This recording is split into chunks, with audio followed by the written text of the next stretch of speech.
আজ আমি আপনাদের সামনে স্বামী বিবেকানন্দের বিখ্যাত শিকাগো বক্তৃতার বাংলায় অনুবাদ করিতেছি। এই বক্তৃতাটি 1893 সালের 11 সেপ্টেম্বর আমেরিকার শিকাগো শহরে অনুষ্ঠিত বিশ্ব ধর্ম মহাসভাতে দেওয়া হয়েছিল। স্বামী বিবেকানন্দের শিকাগো বক্তৃতার বাংলায় অনুবাদ। হে আমেরিকার ভাই ও বোনেরা, এই শব্দগুলো উচ্চারণ করতেই সভাস্থলে উপস্থিত হাজার হাজার মানুষ করতালিতে ফেটে পড়েন।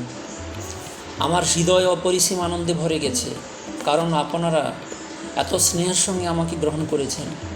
আমি আপনাদেরকে ধন্যবাদ জানাই বিশ্বের প্রাচীনতম সন্ন্যাসী সম্প্রদায়ের পক্ষ থেকে।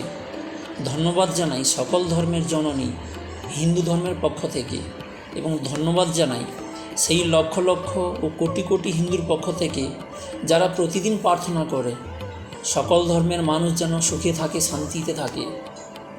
আমি আপনাদের ধন্যবাদ জানাই এই সভায় এমন একটি মহান ধারণার জন্য যে সকল ধর্ম যেন মিলিতভাবে এই মহাসভায় মিলিত হয়।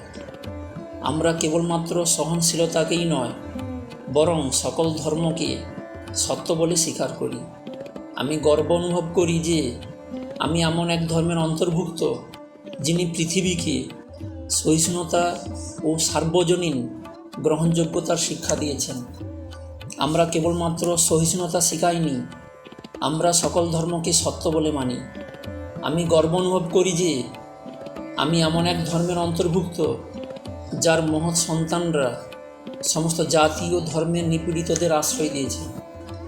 আমি গর্ব অনুভব করি যে আমরা ইহুদিদের আশ্রয় দিয়েছিলাম যখন তাদের নিজ দেশ তাদেরকে অত্যাচার করেছিল।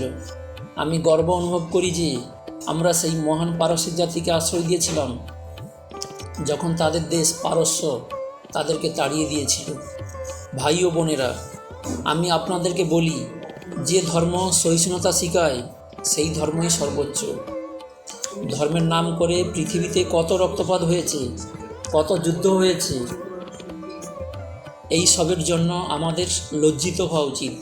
যদি এই মহাসভা দেখাতে পারে যে সব ধর্ম শান্তির পথে চলতে পারে, যদি এই সভা প্রমাণ করতে পারে যে ধর্ম যুদ্ধ নয়, ঐক্য শেখায়, তবে এই মহাসভা মানবজাতির জন্য এক মহান আশীর্বাদ হয়ে থাকবে। ধন্যবাদ।